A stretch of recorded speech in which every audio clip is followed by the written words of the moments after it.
Welcome back to Agency Ascend, the podcast where we talk growth, leadership, and what it really takes to be successful as an independent agent. Today, with me as always, is Jess McBurney, our regional RVP. And we have a special guest, Mr. Richard Johnston of Johnston Insurance. Hello. Welcome. Hello. Welcome.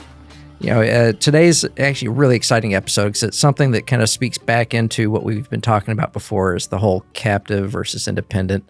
But more importantly, how do you successfully transition from that? And that's something that Richard can definitely intimately tell us about. So with that, Jessica, why don't you just kind of give us a little bit of a breakdown of maybe Richard. Actually, Richard, why don't you give us a breakdown of your background? Sure. You don't need us to grandstand for you, right? Yeah, good question. So I go back to 2014 is where I started in the insurance space. So I was a producer at a brokerage in Dallas. I was there for a year. Great guys, C1 Insurance Group in Dallas, Stephen Frankie, Murray McKee. Shout out to those guys. Love those guys. They taught me a ton. I was getting married, and so my wife is from Fort Worth, so I knew we were going to be in Fort Worth eventually. My brother-in-law just graduated from college. It's kind of odd. We have very similar personalities. It's kind of like she married her brother a little bit. But he got into insurance. He responded to an ad in the paper, funny. and I was like, and he was doing really well. And I was miserable where I was at. Well, sorry, that was retail before producer. I was like, hey, you started your own insurance firm, but he was captive. That kind of scared me. I was like, hey, that was hard. Going from, hey, I'm a producer at a brokerage to being captive. But I knew I would own my own. It would be an asset. I could put it wherever I wanted. And I knew I wanted to be in Fort Worth long term because that's where my wife's family is from. So started there in 2015, launched my scratch agency, sold at the end of 2019, and it came to the independent side in 2020, and we're still rock and rolling. So, Man, that's phenomenal. So why leave captive? Because if you made that transition, you went from a brokerage, being on your own, to now you're captive in a specific market. Why transition back out? Why transition out of captive? So at the time, my brain's going a million miles an hour. The big thing was compensation changes. In the captive world, you are heavily incentivized on bonuses. So bonuses are where they make up for the lack of being able to close. You're going to close at a way lower rate. As a captive, I would say 10 to 15% is probably realistic for most. So you're banking on those bonuses. And so when they kept making adjustments, and I had to hire staff based on some of those, which I was just, we ran pretty lean and mean. Were you going to say something? Well, so when you say, all right, so first you're capped on earning based off of bonuses, they change that structure, and then you also have to have a certain amount of staff. So you can't fluctuate your staff. How does that work? Yeah, you can. Where I was at, I needed a CSR. And actually, sorry, to be smart office compliant, let's just call it what it was, you had to have a licensed staff and had to have a quality storefront. So those two things put you and you're paying a ton of money to be in an area, so a mile away from the nearest agent. I'm in an area that added no value. I don't want anybody walking in. And it was a more affluent area, which is fine. Looks great on paper, but did nothing for me though. And so when that bonus was taken away, not only that, now we're seeing decrease in compensation on commission. We're seeing aggressive rate hikes, new business, aggressive rate hikes on renewal. It's fallen off, can't replace it. It was almost like a sinking ship a little bit. Yeah. It was really hard. I had to let my staff go. I had to let her go. That's really tough. Yeah. And so I was like, hey, this isn't working. At that time, that's when I came across James Jenkins' video on Facebook. We both drank the Kool-Aid. Okay. We drank it. And to see him launch his new agency, I was like, oh my gosh, how did you do that? Yeah. I felt stuck. And so we met, and he told me all about that, and we went from there. Yeah. So it was a little necessity. Yeah, that drove the move. Yeah. I think a lot of agents don't always know up front, because in some models, to your point, you're on a 3-year program, right? As a new agent, where there's specific incentives, and it's all built out for you, where it's, hey, you have to execute this way. And I think even since you've left, staffing requirements have increased based on, hey, once you have certain amounts of premium, you have to have this amount of staff. Like, we're literally building this model and an organization for you. And it's not always looked at as, but what is the capital requirement to maintain those staff? And also, do I really need to bring on a CSR at $500,000 in premium? Do I really need to bring on a CSR right away? Now you have to have 2 licensed and appointed staff out of the gate. And if you can find phenomenal producers, cool. But also, do you have the cash flow to pay them enough? Those are really big things that I'm sure impede on your bottom line, obviously, Yeah, right? absolutely. And all of those pieces. So if you were at that million in premium mark, what were and I'm sure that there were goals set out before you, but as far as like the culture, was that looked at as you're doing well and you're where you should be?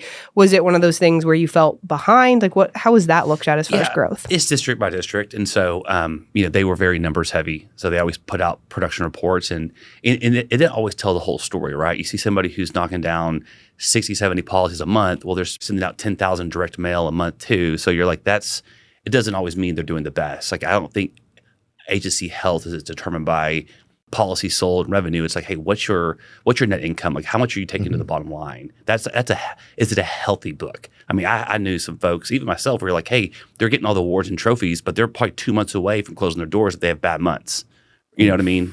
So it always doesn't tell the whole story. Because the cost just is really outweighing what's actually coming in the door. Yeah. So it sounds like that was a big proponent of you starting to look at different environments. Yeah, with the bonus was big. That got my attention. Then there was a layoff of about 500 district managers. So I'm like, what's happening? We're cutting commission, we're cutting bonuses, we're cutting overhead. And then I saw that video of how I could sell and become independent. I knew eventually, I was like, I've always wanted to go back to be a broker because I came from that. I just didn't know how to do it, and I felt stuck. So how did your conversation with James get you unstuck and help you recognize how to do it? Yeah. So we met. So I told him, I saw his video. I messaged him online. And we met the next day. And so we live an hour away. We met in Grapevine, and I was like, hey, tell me everything. And so he did. He's an open book, just like me. I'm an open book. I'll tell you anything. Literally wrote a book. He did write a book. Yeah. And so I always tell him, I was like, hey, I felt like that was like divine intervention right there of like, hey, this video was for me. And he showed me, he's like, hey, you're going to have to evaluate your book. I use the exit strategy of finding an external acquisition. I'm like, what is that? And so I thought we always had to sell internally. You have a cash value. They don't ever talk about selling to somebody outside of the organization. And the internal acquisitions were shut down. So you're like, man, my cash value isn't a whole lot. I know I owe subsidy. Again, you feel stuck. And so once I did that and I evaluated my book, I let leadership know, and it did not go well at all. Really? Yeah. So how did you evaluate your book, and what would you suggest for somebody that's potentially in the stage it's going, I just want to evaluate my book to understand it? Yeah. I mean, there's EBITDA out there. I use the old method. It's like, hey, what's the multiplier based on your gross revenue a year? So for me, I just did simple math. Like, hey, what's $100,000 a year in renewable revenue? The multiplier on that's between 1.5 to 2.25 at that time. That's in 2019. Not sure about today. And so somewhere in between there. So for me to make my book, because when I told leadership I was leaving, like, well, your book is not as attractive because you're going independent. I'm like, well, hey, I'm going to honor and non-compete. We can write up whatever you want, however many years. And I made it where it was very marketable. So it's like, hey, I want to be able to pitch this to someone where it's plug and play. Like, they already have the office. It's already compliant. We're good. They have staff. They just had to put their own sticker outside with their name on it. And it was ready. I left my computers, my phones, everything. Oh, wow. And so I wanted to be simple, easy. I was trying to leave without ruffling any feathers. I made them a lot of money. They made me a lot of money. I was ready to go independent. Wow. So I'm guessing then after you spoke to leadership and it didn't go that great, you were basically on your own to find the buyer and took it upon yourself to make sure that everything was kind of a perfect box. How did you do that? How did you? And also, what does it mean when it didn't go great? Yeah. So so it did not go well. I drank the Kool-Aid, like I said, and I was always trying to rally people in my district, like, hey, play golf, happy hour, brainstorm stuff. And so when I went to my leadership, or my district manager, let's just say that, he did not receive that well at all. I mean, it was like a switch turned on and I was dead meat. It was like just like that. And so because I was going to be going independent, he's like, hey, your book's not going to be favorable, and I'm going to make sure you get bottom dollar. And he told me that. He said that? He said that, yeah. And I was there. I have a witness there. And so that kind of put the fear in me. I was like, well, this guy, he has total control. Because I even looked at, hey, how can I help him, right? I'm trying to be helpful. And there's some broker services. He goes, the best thing you could do is nothing. He goes, I will find you a buyer. I control the buyer, but it's not a desirable book. So I'm thinking, oh my gosh, I built this thing up, and now it's worth nothing. And of course, I'm terrified. I go to my wife, and I'm having like some major anxiety for a while before he came to me. Is like, hey, we found someone who might be interested. He kind of strung me along because I was still producing. I had to pay the bills. Right. Like I have a family, and I had a little girl at the time. Just had our 1-year-old. Or we just had Lila, who's now 8. But so I was like, I got mouth to feed. I gotta keep selling. I can't just kick my feet up and be disgruntled. Yeah. And so I did the best I could with what I had in front of me, and I had some good months. So good that he was like, hey, he called me. He's like, hey, do you still want to? Are you sure you still want to leave? I'm like, heck yeah, I could have doubled this Right. As an independent because I could just have more options. And so from there, I had to just really, it would cause a lot of anxiety. It was a lot of prayer and just going, okay, Lord, if this is your will, let it be done. And it was really about month 6. He's like, hey, I found someone. He's dual licensed, so personal lines, life insurance. There's a capital requirement, so all these boxes to check before they can come on board. And so I hope it works. So now we have to meet. I'm like, okay. And I was very, very, very honest with him. And so I, evaluated my book. I was like, here's the multiplier I'm looking for. Here's my what is it called? Policies per household, your PIF, or it was like, I was like 2.4, like being cross-sold. Is that policies per household? I'm drawing blank, but but it was good. It was sticky. That was attractive. So it was a healthy book. It had all preferred limits of liability, primarily working with lenders and realtors. You're going to have more qualified clients. And he didn't balk at my price. And by month 9, it sold. It was like December. The one thing that almost held me up out of all things was I had to sublease to him my storefront. So you're like, well, I have this real estate that I signed a 3 to 5 year lease on. What do I do? And my landlord was not nice. And he was like, hey, this guy is new to I don't care how much money he has in the bank. He's new to the industry. He's a liability. Wow. And finally came around, drug his feet. We almost didn't close on time twice. December 31st, it funded. I sold. I deleted my email. I put a nice away message up, deleted. It was the most freeing thing I did. I was like, oh my gosh, no email for like 3 days. This is gonna be great. So yeah. So you have this immediate feeling of relief, right? But now is there a feeling of what's next? No, it's time to rock and roll. I already had my ducks in a row. I had people already going, hey, I have these people buying a home. We need quotes. I'm like, great. Insert Access Plus. And so, did we already talk about that yet? No, I don't think we did. So you talked to James, you made a decision, talked to leadership, and in that process, you also looked at networks, aggregators, and kind of started learning independent guessing. Tell us about that journey and how you ended up being prepared to jump right when you closed. Yeah. So I met with James, and he was like, hey, look, go out and research the top aggregators, and SIAA was the top one. That's where he went. He was like, this is why I went there. It's the filet mignon. Told me all the reasons why. He's like, but try a couple others just to say you did. And so I did. I poked around. There's some models out there where you don't service your book apparently. And I know some folks over there as well. But I'm like, hey, this is my 3rd time. I'm riding the sunset on this thing, or it's going to crash and burn. So we're going all in wherever. And I knew it was like, hey, is it the cheapest? Is it the most expensive? No. But it was like, I knew it was like, you get what you pay for. And so when I asked James about his support, getting carrier codes, like I said, next day, I sold my book, and it was 3 days later, Mindy was like, hey, when do you want to train in the Raider? I'm like, now, like today, I got quotes ready. And so just having that bridge, that Access Plus bridge, because you're going to have to take your license off of your old company, and then to even get an appointment, it just there's a lag, right? Right. And so Access Plus helped you bridge that gap between getting actual appointments, but still being able to write business, it sounds like. Exactly. So that model was like, hey, instantly you felt like a broker. You went from having one option, putting all the information and hitting that rate button and seeing all of them fight for the business. It was like, it was incredible for the first time. I was like, this is what it feels like. Oh my gosh, like I'm a broker. I am now a broker. This is so cool. So they give you options. It's great. Yeah. So how did it expand from there? Tell us about what it looked like. Obviously, I'm sure there was a lot of fear and anxiety, like you've approached with this daunting new journey where you're going, okay, I'm going on this new journey again. I'm starting from this first policy. You said you completely honored your non-compete. You had no intention of going after those clients. How did the next stage go? We don't want to gloss that over, right? you're restarting from zero. From zero, right. Which is, I mean, that's got to be scary in itself. Yes, you're coming off of a high, you're ready to go. Yeah. You're ready to rock and roll, but still Yeah. So I had enough runway or cash reserve for about 10 months. Okay. After I sold my book. So that gave me some peace. And I knew at what I could sell it with. So when I created my spreadsheet, I was telling Jessica this. I wrote out my incoming premium every month. I averaged it out. What are the opportunities? What am I closing at currently? I feel like when you say, 85, 90%, that's rainbows and unicorns. I was like, I want something more conservative. So, because I don't like risk. So I was like, hey, 50%. Okay. And I even ran that rabbit. So I'm like, cool. At 50%, I was still, I had a lot of safety net for 10 months, but by month 3, I had Safeco Travelers, State Auto, rest in peace. I loved them. They were great.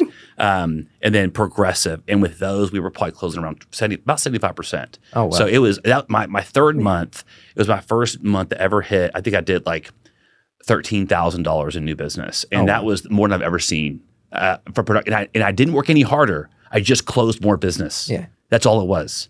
And so I was like, oh my gosh, this is working. This is awesome. And probably off of fewer leads. Right. Yeah. Right. So higher close percentage. Yeah. And I would say a big shift, even from like my referral sources, once they knew I was always their captive guy. Our niche was kind of new homes, new roofs, new homes. And then once I shifted and became a broker, they're like, you're my guy. Oh, that's cool. And so that it really ramped up. You went from you're my captive guy and you can handle 20% of the business to you're now my guy and I'm going to send you everything first right. Yeah. Wow. That's really cool. Yeah, that was awesome. So you have access to all these markets through Access Plus. And so did you kind of use that first to test drive what carriers you wanted to target getting an appointment with? Or did you know coming out of the box, no, I wanted these guys right off? Honestly, I was like a kid in a candy store. I was like, oh my gosh, I want them all. And then I realized, hey, you have to feed them. Yes. So, okay, let's be selective. And so I think I had around 5 or 6, maybe a little bit more than that for my first year.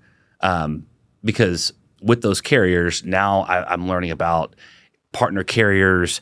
You're going to get into bonuses, overrides, profit sharing, all these, I think there's like 5 ways to make money or something like that. I know it's somewhere, but it's like quarterly, annually. And now those bonuses, like being with partner care, these bonuses are huge. Yes. Bigger than I've ever had in my life. So I was like, this is icing on. I don't count on them because sometimes, right, if you're not profitable, depending on how it's structured, like after Freeze-Mageddon in 21, we didn't get a lot of bonus because we weren't profitable. We had catastrophic losses everywhere. Yeah. But then the next year, it was like it hit for the first time. I remember asking Chris, he's the president of Covaric HC Alliance, and I was like, hey, did y'all accidentally send me like, was supposed to go like Access Plus or something? Like, this hit my account. Is this right? He laughed and he's like, that's your profit share. And I was like, oh my gosh, what do we do with this money? How do we steward? As exciting it was, like, hey, how do I steward this money? Really? Even to this day, we just got our profit share again this year, and it was great. And it's like still, like, I know it's just sitting there because I'm going, I don't want to have to process all that right now. I don't know. We're going to tie tax. I don't know. We'll get to it. Like, that's a huge gift. That's the power of being with a large aggregator that's aggregating all this premium and all these incentives with carriers. It's valuable. So year one, sounds like you just really took off amazing. Yeah. Hit some new highs. What did that growth trajectory look like closing out year one and now, fast forwarding to where you're at today?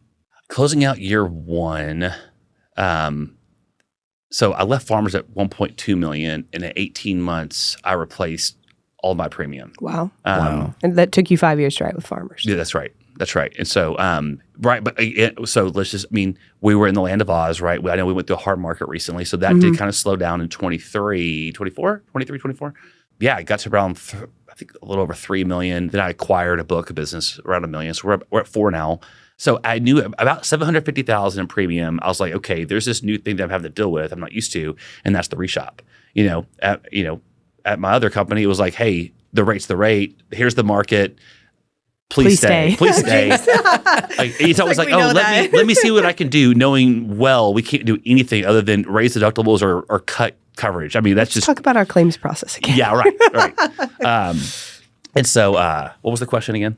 You were talking about reshop. Yeah, you're reshopping and VAs. Yeah. So reshop, I was like, how I was getting lost in like, it's like, hey, this is policy renewing. This is renewing. I'm like, I got overwhelmed. I'm like, so how can I leverage somebody to reshop? And so for me, I went to a conference and I heard about CoverDesk, and they are called virtual assistants, and highly trained. I mean, a month of training, and then they can redeploy. And so that was my first hire. And I was able to leverage them to dial in the reshop. So they're not customer facing, but I was able to send that out, have them do the reshop, send it back to me to present to my clients. So just trying to become more efficient. So that was my first hire. She's actually been with me now for 6 years, and she's my backbone. Like when she calls in sick, which is hardly ever, I'm like, oh my gosh, she's not here today.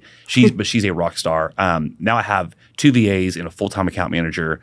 VAs are amazing. So that was the first hurdle. And then wrapping up this year, I would say year 4 and 5, I went through some, you got to figure out what you are after like 3 million. You're like, what am I doing? Am I going to scale? I mean, you can outgrow yourself where your customer service is lacking, not available. So you're like, okay, so I'm starting to hire, and I assume everybody's great. And so I go through some people, and I'm like, man, that was a bad hire. I have a business coach that I've worked with since 2017. We go to church together. Anyways, he's a brilliant man. So he's really helped me kind of use some personality assessments to go, hey, here's your weakness. You're not detailed. You're great at relationship. You need high follow through, high detail. Let's dial in some, and let's look around. And so that's been helpful. So rounding out this last year, there was some turnover. I mean, I've hired some producers that I overly compensated, trying to give them the red carpet, and didn't do well. In what way? Did they just not? Yeah, I mean, I think got a little too comfortable. Had some great months, and then something just happened where it was like, hey, in the way that I structured it, this is lesson learned. I needed them to perform where I performed, and I would say, hey, even that plus 25% because you're not managing anything, like you're just producing. This should be awesome, and I'm producing all the leads. Like you're taking all my inbound. Wow. And so it had to be profitable. It had to be at a certain revenue rate per month. Otherwise, they were costing me money. And so some great months, and then just kind of fell off, and then had a hard time. And also, in their defense, a little bit too. I think a mixture of that was the hard market. Went down to hey, like 2 or 3 options. Everyone wanted the bundle. Carriers are going through major restrictions so they could stay profitable. I got the big picture, and now that we're out of it and going, hey, they knew what they were doing. Halting production. So, anyways. That was challenging. So, and what was it about that 3 million in premium mark that kind of is that threshold? I think now you're a mid-size agent, and so for me, I and I'm still wrestling with this. It's like, hey, how big do you want to go? Like, how big do you want to get? Right, the sky's the limit. We love that. And people say, oh, as much money as you want to make, and that sounds great. But for me, it's like, hey, I want to be able to. I think success looks different for everybody. Absolutely. For me, I have a 5-year-old and 8-year-old, and quality time with them is my everything. My wife. And so, like going on vacations, that's my driving force. Like time with them. So, like 5:01. You ain't catching me responding to an email. We're not at the office. Like we're just 9 to 5 hard stop. And I preach that to my team. It's like, hey, culture wise, like we value family first. Me and we've had some people who've lost their parents. I lost my mom 2 years ago, and it just kind of really slowed things down to go, hey, what are we doing here? You can get on the hamster wheel and grind as long as you want forever. But what's your end goal?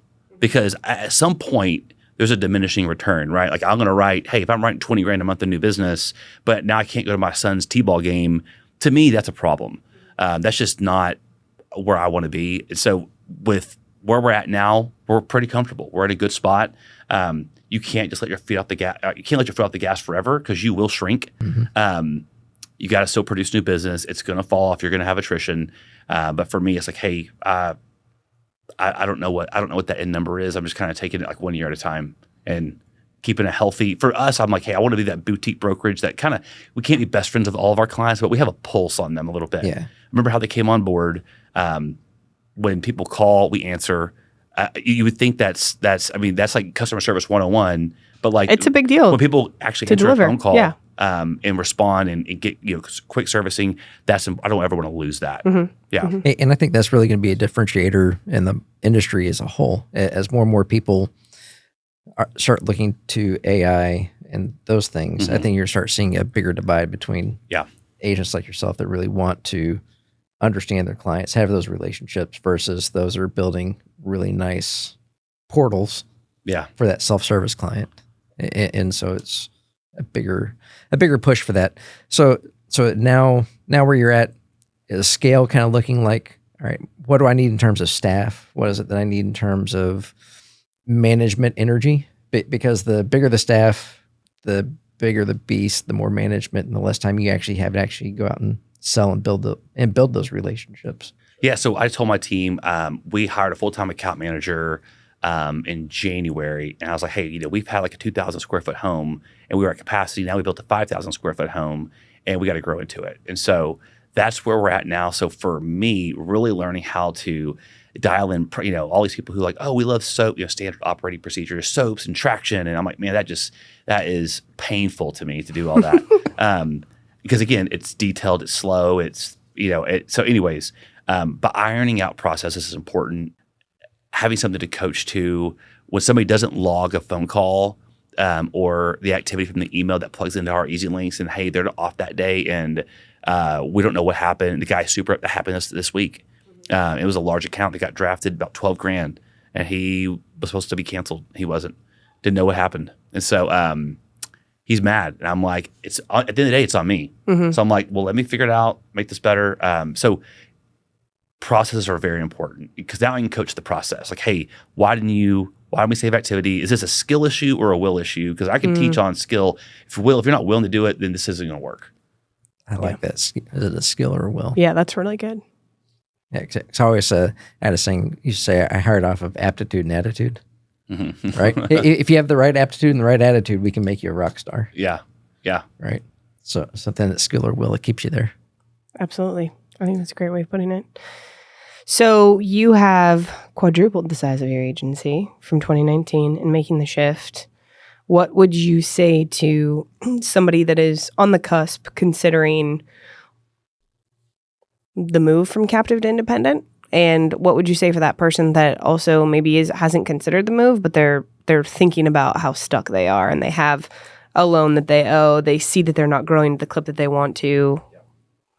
Yeah, I mean, you need to evaluate all that. All that's important. I mean, I took all that information to my buddies in my small group. Like I said, those attorneys who were smarter than me, and I just think there's wisdom and wise counsel and of many. And so knowing, hey, here's what I have to pay off. I mean, I knew that. I knew, hey, what's the capital gains on this thing? What do I owe in subsidy? What's my debt? And then, hey, what's the runway if I don't sell a thing? And I bomb, how much runway do we have before we can't pay the bills? That's important to know. And so just having peace about that, but knowing all the ins and outs of how do I sell? How do I evaluate my book? God, I can't think of all the things. It has to be marketable and attractive. And then maybe some people are like, hey, I don't want to go out on my own.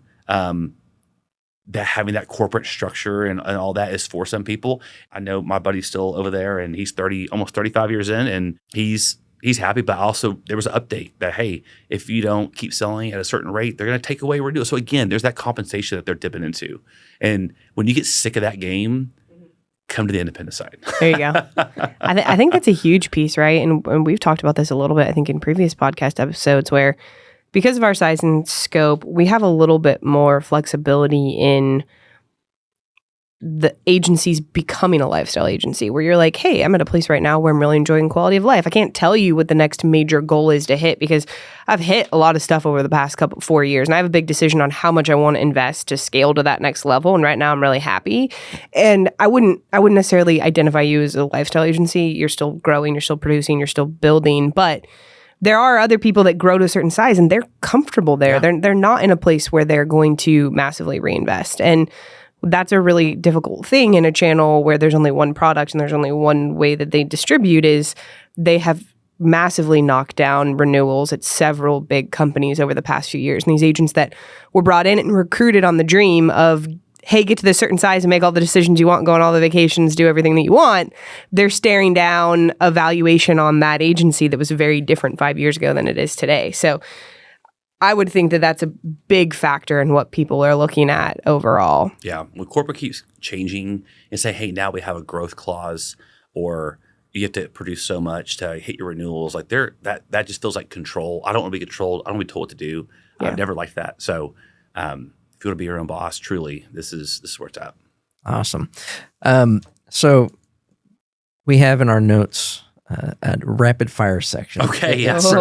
This is something that is new and fun, and ideally, new person on the podcast. We'll throw it out for you. So Fire away. First, favorite carrier to work with right now. I got two. I gotta say two, man. I got two. The OGs. Give me the OGs are Safeco Travelers. You gotta. They're like neck and neck in my book of business. They're about equal. All right. Okay. Hard market or soft market? This is a real question. Do I prefer? Yeah. Well, good God, soft market. What are you talking about? I don't want a hard market. You know what? Okay, here's why I ask, and this is actually a really interesting question. So there's some phenomenal Facebook groups out there with lots of agents that talk about things.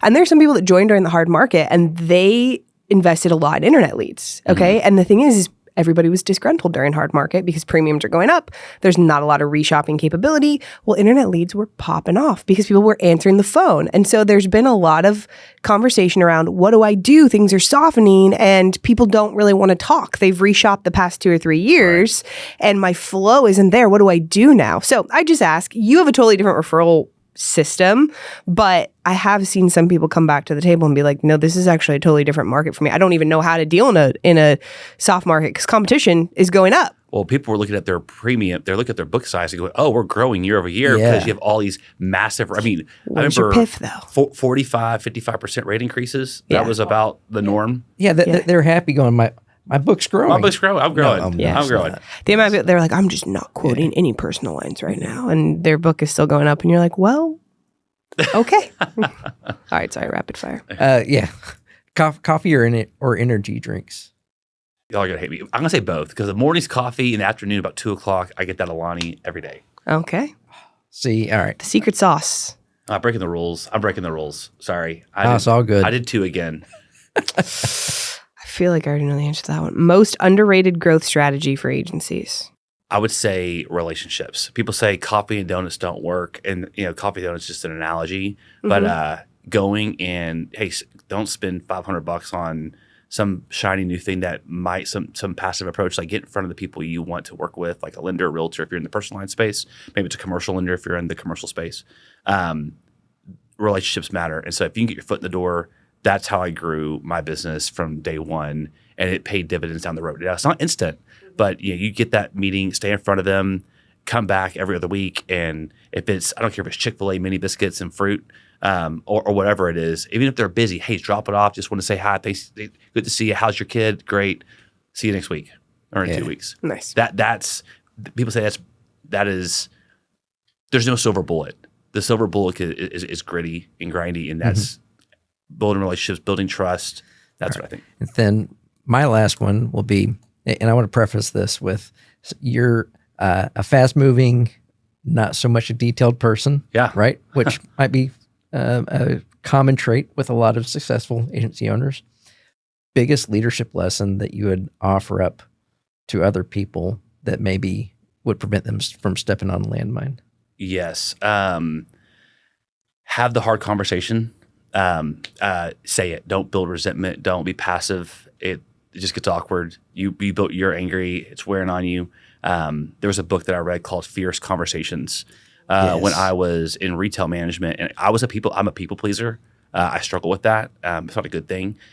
I want everyone to like me, and so I didn't want to have the hard conversation. But when you go, hey, I'm doing this for the good of the whole, and look at the big picture, you have to just address it, and you can do it in a loving, kind way.